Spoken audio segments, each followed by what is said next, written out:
Thank you to those of you joining us on the GBN Grenada Broadcasting Network's Facebook page, the Grenada Broadcasting Network's YouTube channel, the website www.gbn.gd, GBN TV channel 7, 11 and 20, and good morning to the listeners of Classic 105.5, 105.9. Happy to have each and every one of you joining us this morning. As my virtual guest so far, I have the president of the Grenada Poultry Association, Jason Phillip, and we are expected to be joined by farmers representative in the Senate, Honorable Roderick St. Clair. He should be joining the program any minute now, but we're going to start with Mr. Phillip. Good morning, Mr. Phillip. Good morning, Blossom. And good morning to everyone at the wonderful and beautiful state of Grenada, Carriacou and Petite Martinique. All is well at this time. Thank you. Nice to know. The topic on the front burner, or what we're going to start with at least, is the proposed increase in the price of flour and animal feed.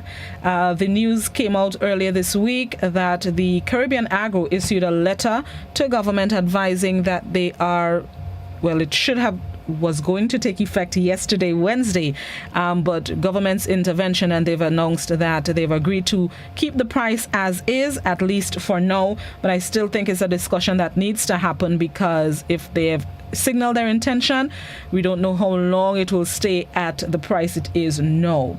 So let's first start with, since the news came out and you've heard what Caribbean Agro was proposing would take place, what sort of thoughts came to mind and the effects that this proposed increase may have on not just farmers, not just government, but consumers as well? Yes, well, as one can appreciate, we live in a time that is not normal. It is not usual. It's not business as usual. And so there's a lot of things which are in context that preceded this particular decision by the company. And so for us in the poultry sector, it is one that came with great shock. It is one that came very abruptly, and putting it quite frankly, we think that it was done with poor taste. That is why we chose to take the level of action that we did immediately on Monday morning. Now, the reality for us is that, we like to think that we like to be participating in what is going on within the international community, what is going on within the regional community. And a lot of the time we lose the perspective of what is happening right here at home. We cannot cut our nose to spoil our face. We do understand that what happens in the international and regional community influences and affects us significantly. But in the same light, we have to be governed and we have to be regulated in such a way that we do not create a chaotic situation in our home base so that we can actually survive. The actions by the company came without any form of consultation. It came without any form of prior notice. And the effect of when the document was actually sent to the Ministry of Trade, it was at around 4 p.m. on Friday afternoon. Now, just by nature of the timing for all of this to be done and the understanding that we had that a decision of that nature by the company could not have been made overnight. It had to be done after weeks of review, possibly maybe looking from the last quarter of last year as to what would be affecting their business moving on into 2021. So for there to be that level of move at that time in the way that it was done, we thought it was totally inappropriate. And so we called upon the government of Grenada, we called upon the company to put a stay on their actions until the measures could be reviewed, and so that we can see that we can get a just and fair assessment of what's going on. Reasoning provided by the company that they thought they needed to increase the price of these products? So according to the document that was sent on Friday, they stated that due to the effects that the COVID-19 has been having on the global supply and demand for the grains, such as corn and wheat, that this coupled with the increase in the demand by China for said commodities, because China just came out from a massive loss of quite a significant amount of their swine industry.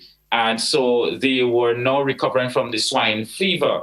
and now China is now consuming quite a significant amount of grains. Now, with that being as it may, world prices have been affected and is going to be affected over the course of the next couple months in that way. So the company is stating that due to those effects, that the price of grain has increased, and so they have to increase because they cannot absorb all that cost. We are joined by Farmers Representative in the Senate, Honorable Roderick Sinclair, this morning. Morning, Mr. Sinclair.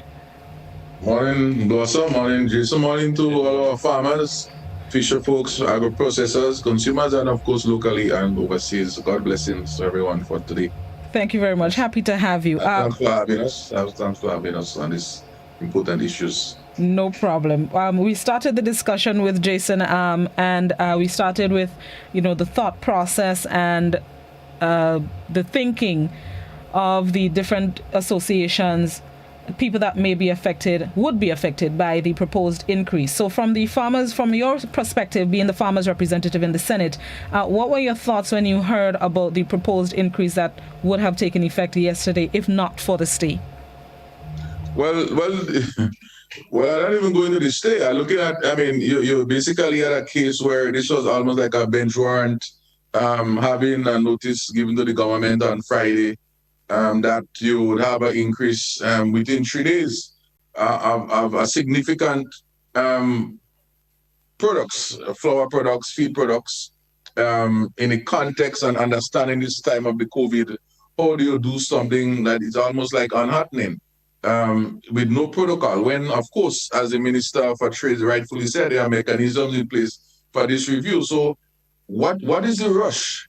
Is it a rush that the products came in Sunday night, or it came in expected to be in Grenada on Monday, so that they will start processing and of course they would finish processing on Tuesday, Wednesday, and this new price would happen? Or was it a case where the products and inputs that were involved came in since in November and they just start processing it, and so the output would happen by the 3rd of February and the new price would kick in? So what would have caused the price increase, as they said? When did that factor became active? They need to tell us that. And so this, to me, was very shocking, and I thought it wasn't in the good spirit of the country. A company that has been here since 1977, 76, the relationship should be much better. I trust that is not how these things took place previously. Have any farmers associations or individual farmers reached out to you, Mr. Sinclair? And if yes, what were their response to hearing the news? Yeah, well, the first major contact has been the poultry, because they are well existing and perhaps the most hard hit in this case in terms of the animal livestock sector. So I've been in touch with Jason myself as the president of the association, and of course I've spoken to a few other persons, and they are saying, how do we expect us to make it in this hard time? We already went through so much during the COVID time. We already had so much challenges. We haven't even seen any real stimulus. They are facing challenges with even importing the chicks out of Barbados right now, where we have to pay almost $3,000 more on the freight. We had to increase the price of chicken 30 cents because of that. So, couldn't there be a discussion?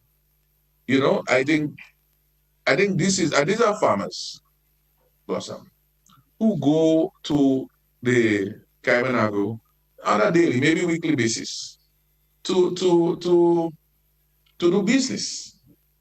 And it's like overnight. This is not the sort of practice we have in Grenada. The busmen also, there are challenges they want to increase, but there was dialogue and discussion, back and forth and back,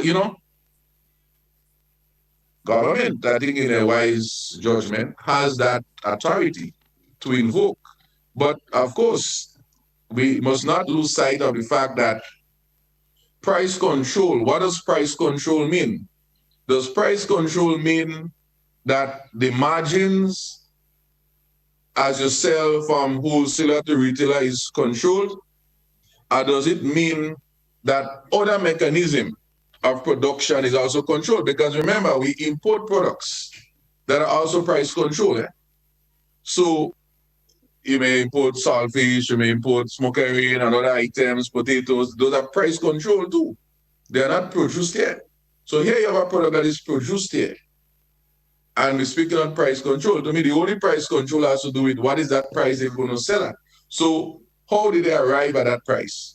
And I trust it's not a formula as Grenlec formula about 1 + 3 and some funny Einstein maths to come up with this thing, so that, because the Ministry of Trade has to sit down and work it out. And Monday, Tuesday, Wednesday, Thursday, and I guess they are seeing the issues that how does the government come to the people and say, look, we want you to get an increase. And then, of course, you have other challenges that the government is faced with, demands for COVID situation, stimulus, a lot of other challenges in a time when persons are hurting. So what it means, from speaking to a person like Jason and other, is that really and truly, this means that a whole chicken can go by as much as $3. Eggs, a tray of eggs will go by as much as $2 to $3. That's what it really means. And it means down the road, for persons involved in bakery and baking products, which we have a lot of thriving businesses in Grenada doing this sort of business, you will see those prices going up. And I learned that anytime you see bread, eggs, well, we don't know milk here so much, and milk, these are basic commodities, start rising, or they start moving in prices, it's a significant matter that any government, as the leaders of countries, need to be wary about. It means that something is not happening right. Yesterday, the GBN newsroom reached out to Minister Dabrio, the Minister of Trade, and he revealed that they've asked the company for a stay, or in other words, to keep the price as is, and the company has agreed. But the question is, can they still go ahead without the approval of government, without the approval of the associations, without consultation? Can they still go ahead if they see that there is a need for the price increases? Well, I will say, one, to me, a business is a business. However, there are some agreements that are established, which I happen to, I think the association have certain copies which you would have had privilege to previously that I'm able to glimpse. There's some mechanism there that I'm not sure if they can do it. I'm not too sure if it's legal, what directs their prices, because there might be some agreement based on this agreement between Grenada and the Agro from way back when. So I cannot speak to that. But if they go ahead and do it, whilst it may not be fully illegal, I think it's a bad practice, and it's in a good spirit of any relationship. So we really trust that don't happen. But the minister also said a very important point, and I trust that he has the support, and he is really reflecting a government's position. He made 2 important points as I followed your news, and maybe you could play it back in your time. One, he said that we need to have more affordable or lower prices, which was good. And he said further, which is very significant, that we'll have to do whatever we have to do. Which is a very good point, to get this thing under wraps, and we could have prices better for our farmers. And of course, by in reflection, it could be our nation, because the flour products, and of course, just consumers. And as a senator for agriculture and fisheries, and of course, as I spoke to Jason and the farmers, we are fully behind these statements. We fully endorse it. And whatever we can do from our end in the furtherance of achieving this goal for the betterment, for a better Grenada, he has our full support. To that effect, we are going to take certain further supportive actions in the next few days to reinforce what the minister has said. And we ask him to keep on pushing on. We have his back on this one. And don't let us down, please, in this fight. Jason, are the poultry farmers concerned that the price increase can go ahead, or do you feel not necessarily comfortable, but at least a little relief that there's a stay in place, at least for now? What are the poultry farmers feeling? Note that the stay, or the price can stay as is, at least for now. Well, Blossom, the reality for us is that even before the notion of a price increase, farmers, we have already been complaining that the cost of the feed, even at its current price, is too high. The announcement only created panic and chaos amongst our farmers. It was literally most persons asking themselves, so where do I go from here? I have taken all my years, I have taken my resources, I have invested, I am now prepared to produce, and I am producing, and now this hits me. How do we move forward? Our reality is quite clear. We cannot afford price increases. We can only afford price decreases. And just as the senator has just alluded to, we are 100% backing our minister with his statement that we need to have prices reduced. And we have to do what we have to do to secure for the interest of all. We have to look at our perspective at this point in time. Not only do we have the competition from international imports of chicken, but we also now have regional imports. And just this morning, several of our farmers would have brought to my attention that they would have received via WhatsApp what seems to be sale of Belize chicken, and it is going roughly at $12.50 a bird. Now, the reality is that frozen whole chicken was protected. It was a protected area for our local farmers. Now it is fair game. And if that is the case, we're asking ourselves, over the course of this last period, the last few months in December, we currently have farmers who have chickens on hand, live birds on hand, sitting in their pens that are past the due date for slaughter. And the current market trends is saying that it cannot be sold. Our farmers are currently holding stock, and they keep feeding that stock, and they will not ever recoup the value of that. And they sell it as a whole chicken. Now, when you have imported whole chicken that is being sold at a much lower rate than we can ever sell our local product for, then, who's fooling who? Right now, we are in a current state of panic.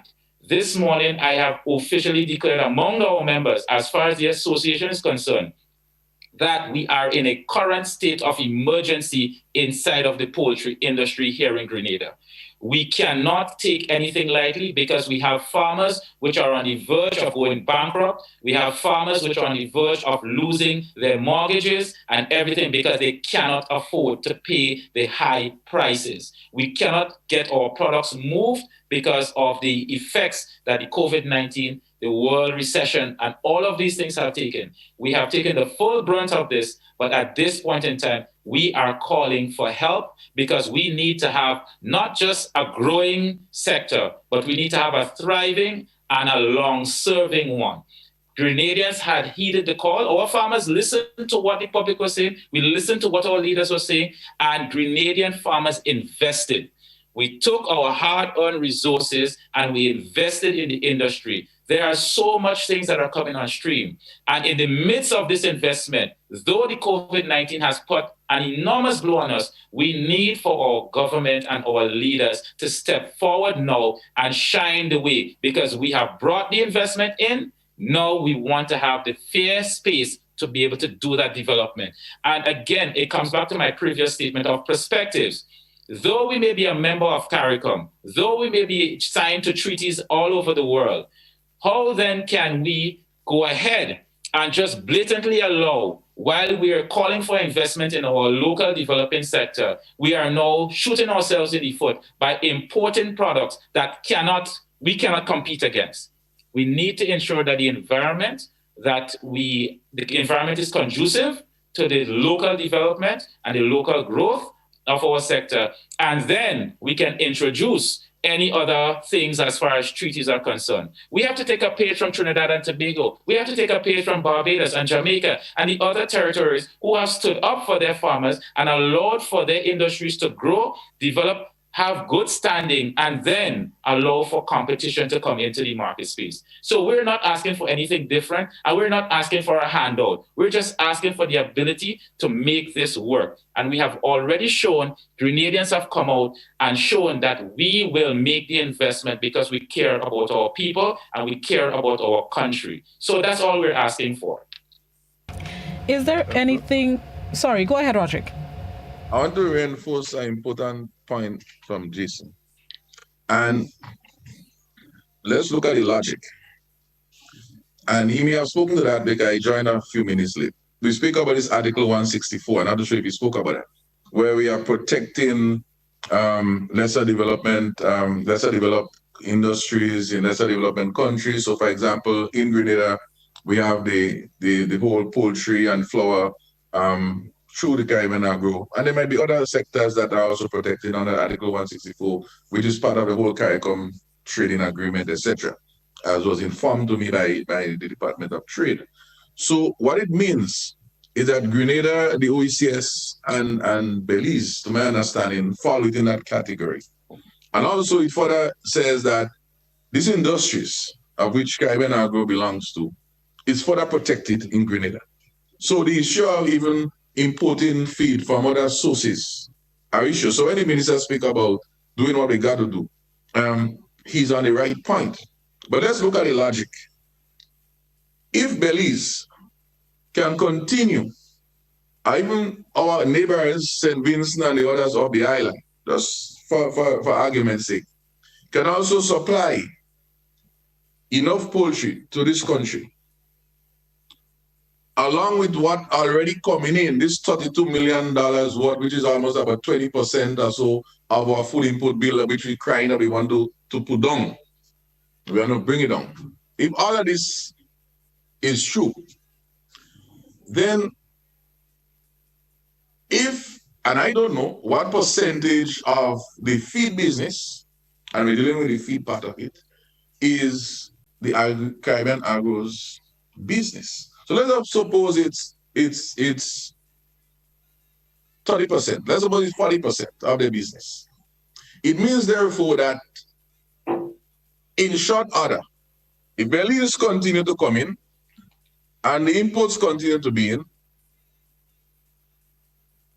the logic is that then our local chicken and even our local eggs will be so highly priced in this current construct of price increases that our consumers, no matter how sympathetic and how sentimental they want to be, really and truly, when they check their wallet, they could only afford the input from Belize and from overseas and from external.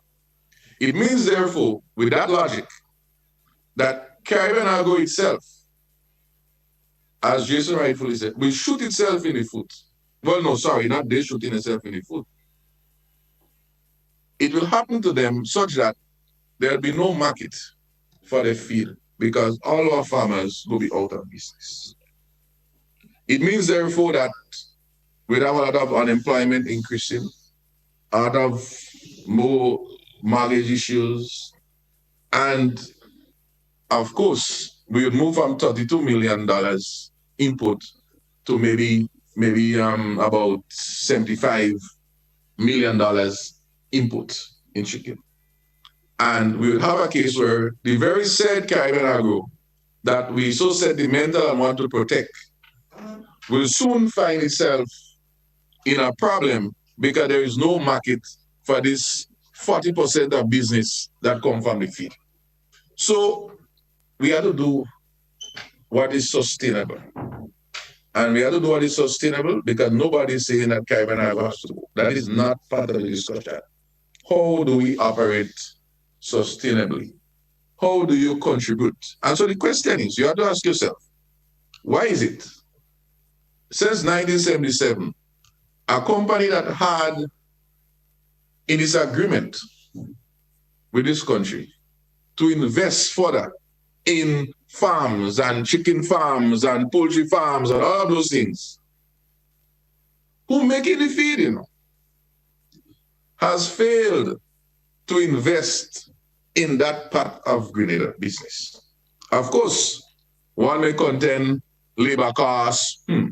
They may contain electricity costs. Well, I don't know, because I learned it's 70% of the cost of the feed, 60% of the feed cost goes to the production cost. So if you have $1 for production, 60 cents or 65 cents is feed. So these other factors are basically negligible. So we have to be looking at this thing in a very serious way. Very serious. So I wanted our listeners to understand, and not only listen, because sometimes even our policy makers sometimes don't look at this thing critically, our technocrats, and the same calling I made for our technocrats in the Grand Lake matter, in this matter, and other matters to come in the future. We must think about all of these things before we arrive at these final solutions. Sometimes we might be poor, we might be a poor country, but it doesn't mean that our mouth had to be on the ground. Is there anything poultry farmers can do to get some relief in terms of maybe writing a formal letter to government, other stakeholders, any other alternative? And I'm talking outside of competitive prices. What can poultry farmers do? Well, before Jason come in, I would have since Monday penned a letter to my good friend Minister, Honorable Peter David, under the Ministry of Agriculture, for which he has responded quickly and indicated that we would have a meeting sometime next week. But I think he'll also want to be guided, that's my thought, as to what is going on right now with this construct, because it's part of cabinet, part of government, of a bigger picture. And so that is one signal that has went. But I know we also have the poultry policy, which Jason speak a lot about, and that would help, because the aspects of it will cause for a total review of this whole agreement moving forward, right? So even if we have to wait to me 6 months, 3 months, 8 months to find a sustainable solution that wouldn't in the next final solution now and in the next 6 months, 8 months, we end up in a similar situation, it's a good time to reset. Jason, may want to continue? Yes. So, adding to what Senator St. Clair has just alluded to, we have to look at our construct as farmers here in Grenada. As farmers, we have voiced our concerns. We stand in the streets and, we utter words that say that, oh, we're not happy, we're not this, we're not the other. And it's only under the organization of the Poultry Association that collectively our voices have been making an impact. We can just go back a few months and we can see the nature of the impact that the association has had based on the actions that we were forced to take after we were not getting anywhere. No, I would be very frank that, farmers' voices in this country seem to be one of the softest ones, but we have a major impact on what happens and what goes on in the country economically. Our farmers, though we make row at times, it seems as though we are not heard. So we have continuously changed the tactic that we have been using just to be heard and just that some action can be taken. And in this case and point now, we have decided to take the route of working along with our senator very closely and working along with the Ministry of Agriculture so that we can get all the information, get all the technical studies done so that we can really move processes forward so that we do not have to be constantly complaining. Now, the reality is that we're all in this for the business. We're all in this for the country, and we're all in this so that we can have long-term sustainability. But when we have an issue or whenever there are matters that are raised, we get nowhere. We seem to get no one listening. And at this point, we're going to use all the tools in our toolkit. We're going to use all the legal means possible to get our voices heard and to get our leaders understanding that we are serious. We mean business, and we want to be taken as such. We do not want for any business to close. We do not want for any company to suffer. But in the same line, there is only so much the farmers can absorb and only so much we can do. So we are going to be working through the parliamentary system. We're going to be working through feet on the ground. We're going to be working with the consuming population. We're going to do what it takes to get our voices and get our stories out there. Because it is absolutely necessary at this point that we cannot turn our backs on the farmers. We cannot turn our backs on our own nationals. No, this is our own people. We're not talking about quote unquote foreigners who are investing. We're talking about our own people. And if we cannot have the respect and the decency to treat our own with love, care, and the long thought that, you know what, we want success for us, then we are going nowhere. At this point, we are desperate, and our desperation is showing. The public is willing to support. They have showed their support over the past couple of months, and we continue to get their words of concern, love, but we need our leaders to act. And we are strongly pushing forward, and I can tell you that as the association, our members are standing firm behind us. We are given the mandate by them to go forward and fight on their behalf, and that is what we will continue to do. Let's take a break, gentlemen, and then we're going to come back and continue the discussion. This is To The Point. We're talking about the proposed increase in the price of animal feed and flour, as well as other issues affecting the Poultry Association specifically. We'll be right back.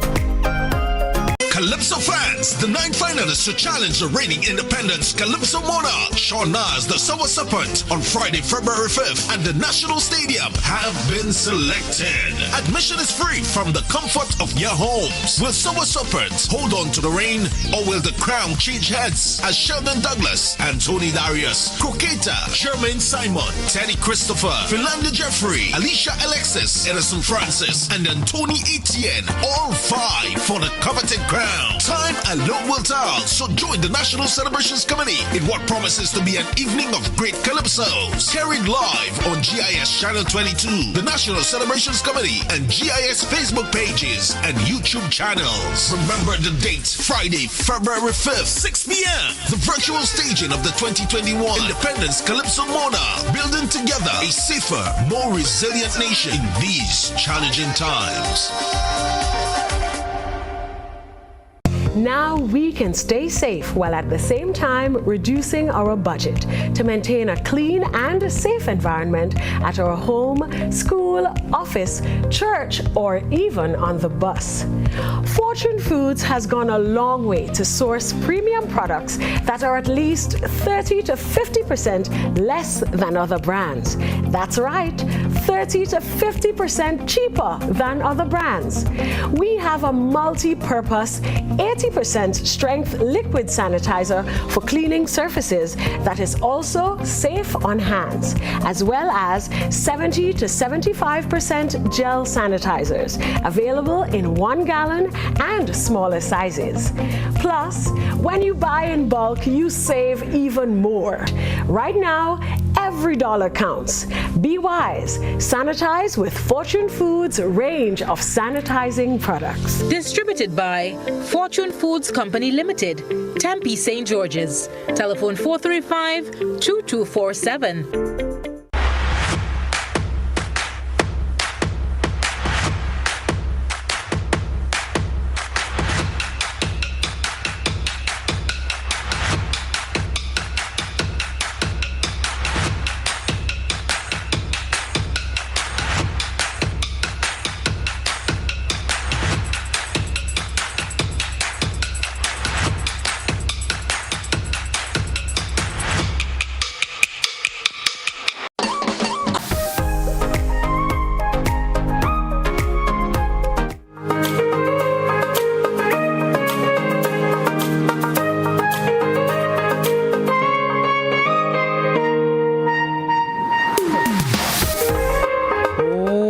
back to the point. We're speaking with President of the Grenada Poultry Association, Jason Phillip, and Farmers Representative in the Senate, Roderick St. Clair.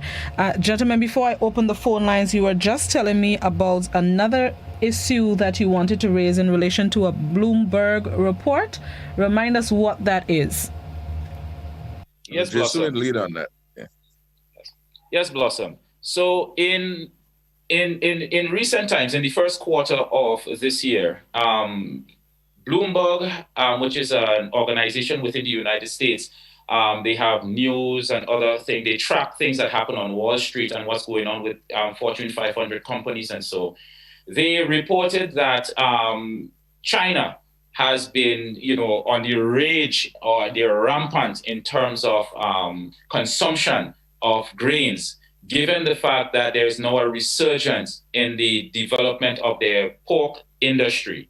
And what was highlighted is that ADM, which is based in the United States, they have been greatly benefiting from that transaction in terms of grains being sold to China, to the tune that the CEO of the parent company had reported that they have made a great financial profit in the last quarter of 2020. Now, it is somewhat confusing that whenever you listen to companies which are multinational, they're spread across the world, that you listen to the benefits which they can have in one area, and then they can come back in the same breath and say that, hey, even though we're doing great here, our subsidiary, which is part of the main complex of companies, our subsidiary is not doing well because the effect that we're having in one area, which directly affects the other area, they're saying that, no, you have to pay more because because we're selling so much to China, we cannot have enough to supply you at the rate that we used to because the world is being affected. So what is directly happening here now is that ADM is profiting from the transactions with China, which is perfectly fine. But given the perspective of what is happening in our smaller states and in smaller countries, their subsidiary, which is being supplied by their parent company with the grains, they now are saying that they have to charge us more because the grain prices are going up. So to us, we're saying that, even though the subsidiaries are independent companies, but the reality in terms of how the company operates is that the parent company still dictates what happens to the smaller subsidiaries across the world. And so there's a huge disparity. Now, this is just basically business. But there's a huge disparity when you have small economies that are majorly going to be affected, and you keep drawing our limited resources away from us. And you're using semantics, right? You're using semantics about the subsidiaries need to be profitable and all that sort of stuff. But the reality is that whether it be the parent or the subsidiary, there's only one group of shareholders. There is only one main information line. And to prove how this system has worked, is that looking towards our neighbors in Trinidad and Tobago, though they are not considered to be a lesser developed country, right? They received their memos from ADM in Trinidad on Friday also. And in fact, their memo told the government and the people of Trinidad and Tobago that it was going to take place on Saturday morning. So the price increases in Trinidad and Tobago have taken effect immediately without the government having any knowledge of it. In fact, in a report that I read, the Minister of Trade and the Minister of Agriculture in Trinidad and Tobago publicly stated that they were not aware of any price increases that were planned by the company. So I am wondering now, if it is that the company did not make a unanimous decision and feather it through everyone and one action was taken. Now, if the company can act in that particular way, then why is it that it cannot act in a particular way when it comes to dealing fairly across the board? Because if you're making money on the sale to China and you're making billions in that end, and you recognize that by doing that, it will affect world prices, that it will directly affect the smaller economies in a very negative way. You cannot come and double-handedly say that you're now going to be the grains that you're selling to yourself virtually, that you're now saying that the price has to go up. So we're confused in the nature of what's going on. And that is why we're saying that we need for the government, we need for our economic teams here in Grenada to review this process. We're not making any accusations. We're not holding anything as facts. We're saying that these things are alleged. And until someone in authority can go in and substantiate those claims to see exactly what is happening, to ensure that we're getting a fair deal, that's all we're asking. So if the price has to change, then we would have to adjust, but it must be done after consultation. So this heavy-handed approach is definitely one that we think it is not beneficial to the development of our country. It is not right because it puts us all in a very difficult situation. But remember too, Blossom, instead of all of this, and our listeners, that this company is still protected, despite all that Jason has said. I wouldn't say despite, in addition to all that he said, actually. The company is still protected based on this Article 164.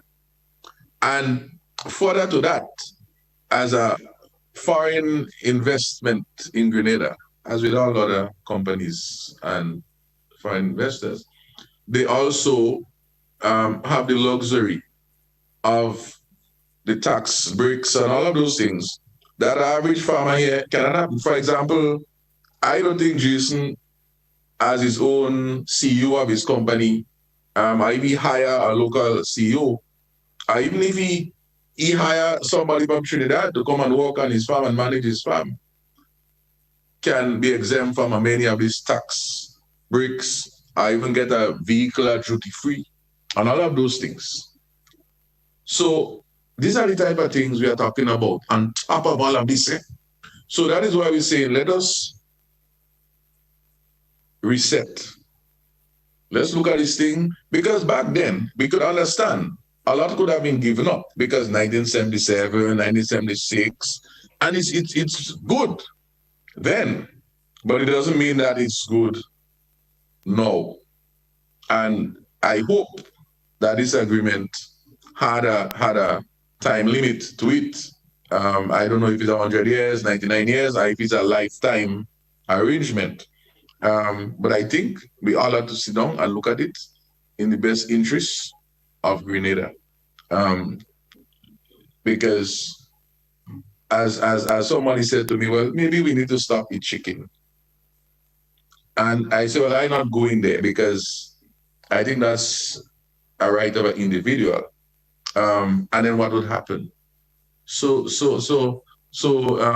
are just my supporting comments.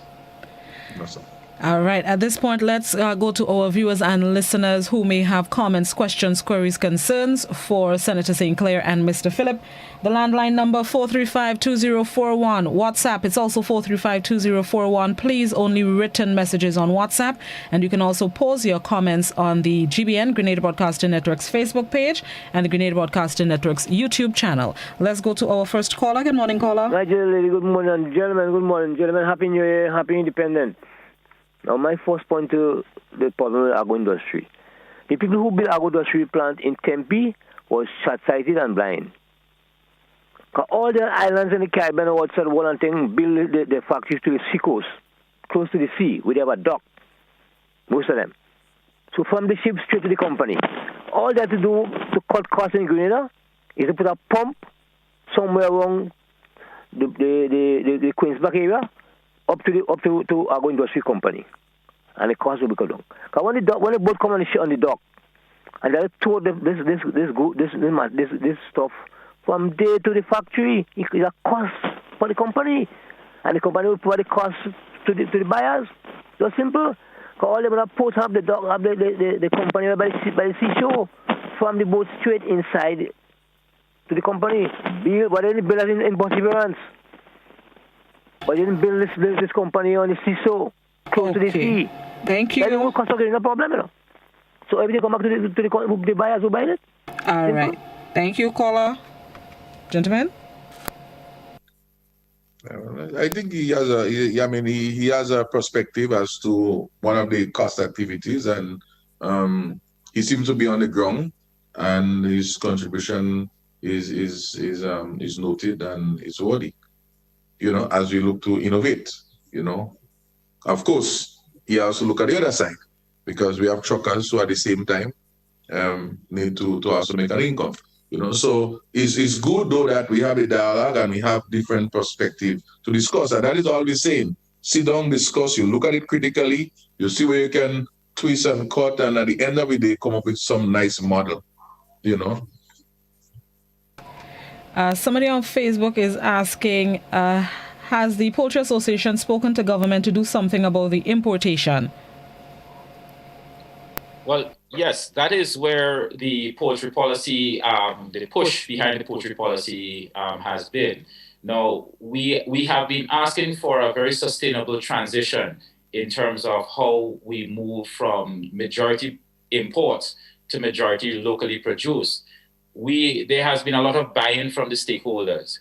So from the current importers, they have shown and they have given their support towards having mechanisms put in place that does not displace their business, but it adds to the cycle of how we would be able to move the same product, just moving from an international or regional source to a locally produced source.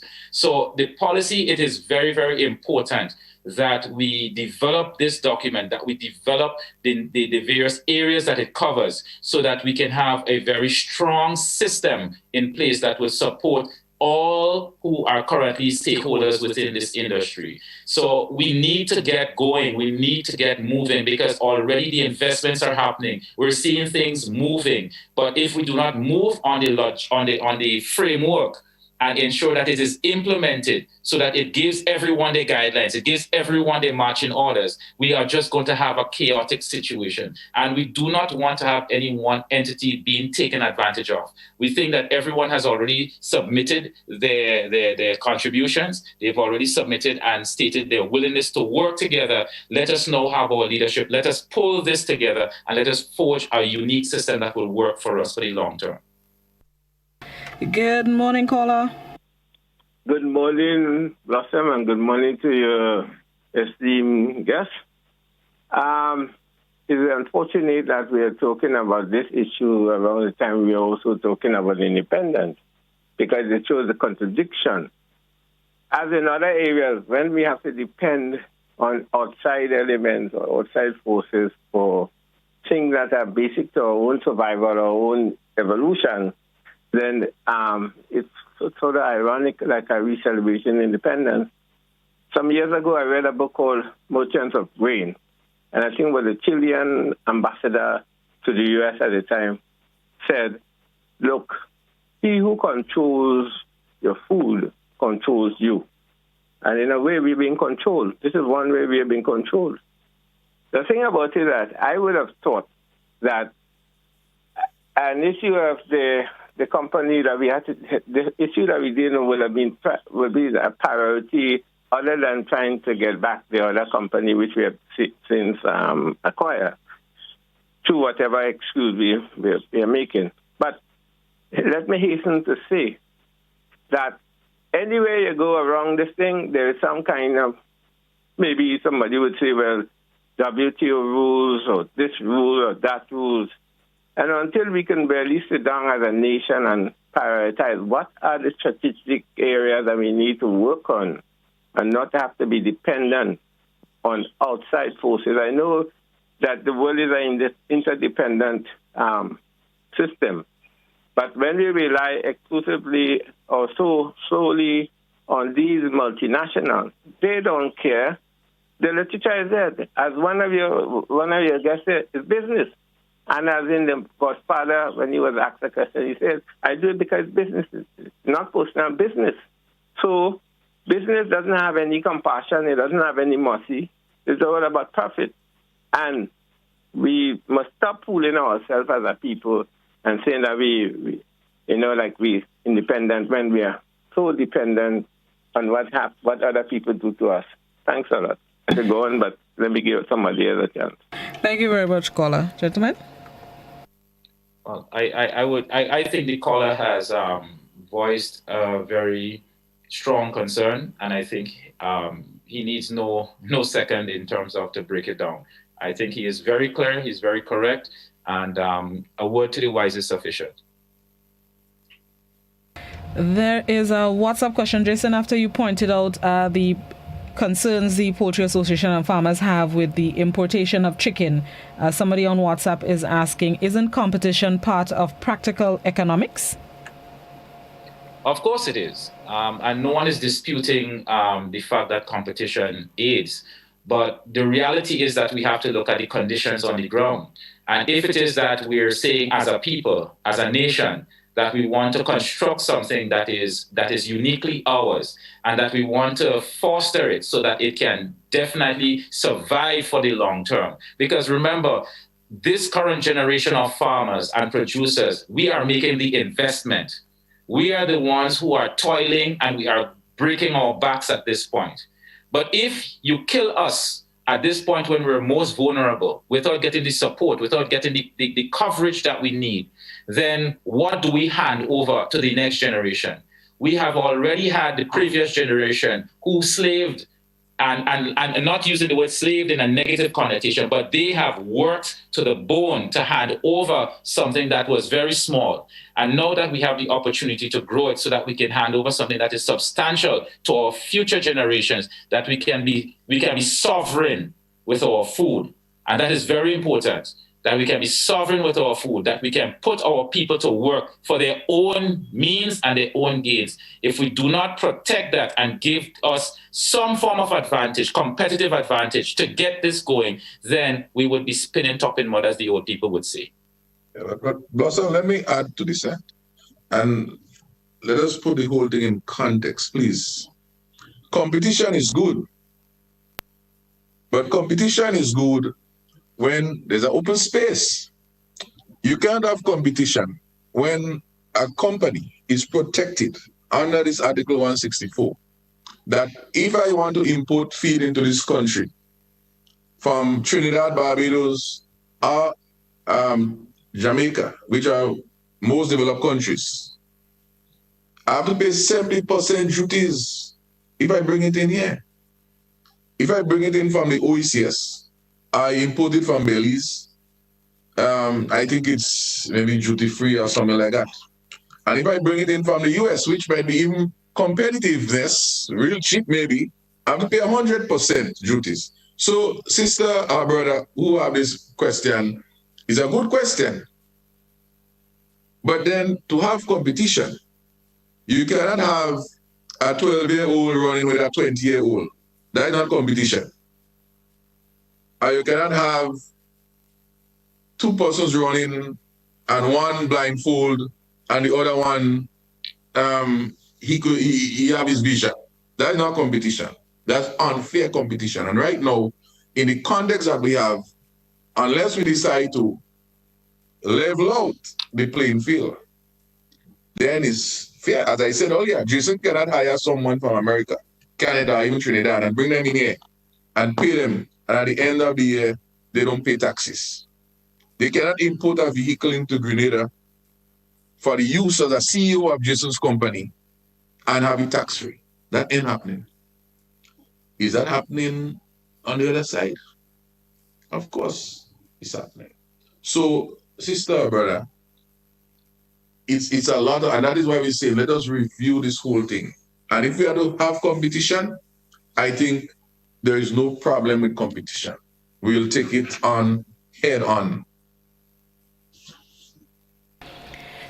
Gentlemen, as we end, I just want to also. Yes, go ahead. No, go ahead, Jason. Yes, sir. Yes, I just want to also add to what Senator Sinclair has said, and to just reiterate that we are part of a global family, yes, but as part of that global family, the World Trade Organization, many moons ago, have literally outlawed, they've banned the concept of monopolies. And it's not just for Grenada, but it's across the globe. So if we are to look at the way how to trade, if we are to look at the way how to transact and to be sustainable, we have to take into consideration that monopolies, regardless to what industry or what area that they function, it is not something that is seen as being very good for business or good for economies. irregardless of the size of those economies. So we have to get with the times. We have to become more innovative. We have to become better at how we're able to work for ourselves and for others. And if we do not pay attention to what is happening, we will be relegated to the dustbin of history. Thank you. 30 seconds, gentlemen. What's the next step as we end the program? What's the next step for the Farmers Rep and the Poultry Association? Jason will speak, and then I would speak, Jason. Well, I would like to say that in the first instance, we are a united group. We are a strong group, and we are working very much together to ensure that we get our industry up and going. We are petitioning our government, we're petitioning our leaders to give us the due attention that we need, and we would like to get our poultry policy implemented. We would like to see bound rates adjusted to give us a level playing field so that our products does not sit in our pens, but it can move into the market space fairly. We would like to see all the stakeholders benefit from the development of this project. We want to see everyone grow, and we want to see our nation get a healthier product so that we can lessen on our health bill. Let us move the high volumes of cash that goes into health, and let's put it into agriculture. Let's become preventative rather than reactive. And that is where we're looking at. We want to see our nation thrive. We want our people to grow. And we cannot do this alone. This is a united effort, and it will take all involved. So this is the view and the vision of the association and its farmers. Yeah, and of course, we call in on the nation, we call in all farmers, not just livestock farmers, to support this initiative. It's a call, as they say, when a neighbor house on fire, you need to wet yours. And so calling on all farmers, 10,000 plus, we need to stand up and support this. We have to support the government. The government already signaled its intention to seek lower prices. And of course, not just for feed, no, we're dealing with feed now, but we look at other things later on, feed. And of course, if we have to do, the government will do what it has. So we have to support. And yes, Jason, we need to have this petitioning. We need to have the communication need to continue, because we need to ensure that the message is clear so that persons are not misinterpret this effort. Because this effort is an effort for everyone. The persons who are making little sandwich to make a little hustle so they could feed their children, to increase their own personal employment. All of these things blossom as part of it. So as I said, I'm committed, as I've done with the poultry and with other institutions and organizations, to keep this struggle. And I shouldn't be using this struggle. I don't want to use the word fight, but sometimes once you have to make that extra effort, in our languages we say a fight, but it doesn't mean that it's confrontational. We want to sit down at the table. Minister David, you mentioned that, so I wait on your call. Let us sit and let us see what we can do for the betterment of this country. Let us set a new tone for investment so that other persons who want to invest, not only in poultry, but other things in this country, can rest assured that their interests, their investments can be safeguarded. That even the financial institution who would, in some cases, finance some of these investments can rest assured that government policy is very supportive, encouraging, and sustainable. So with that few words, we want to wish everyone a happy independence. Of course, it's good that the flour price won't go up, so we could eat our oil long at so hopefully the same price. And let us be safe. It's a COVID time. It's still not over. That is very important, that we follow the protocols and we continue to eat our local food, and we need to stay healthy as much as we can. Thank you so much for having us. Thank you very much, gentlemen, for being our guests this morning. Appreciate your time, and we'll continue to look on at this issue and others, of course, affecting the farmers and fisher folk of the nation. Thank you so much. Have a good day. Bye-bye. Right. Thank you. Bye-bye. Good. President of the Grenada Poultry Association, Jason Phillip, and Farmers Representative in the Senate, Honorable Roderick St. Clair, our guests this morning. We thank them both for sharing their thoughts on this issue that we have been looking on at for the past week. We thank you, our viewers and listeners, as well, for tuning in to The Point this morning. Always appreciate your time, your listenership, and your viewership. That's the end of my time with you for today, but I'll be back with you tomorrow morning, God willing. Until then, have yourselves a safe, productive, Thursday. Joseph is up next with Mid Morning Buzz. Have a good one, everybody.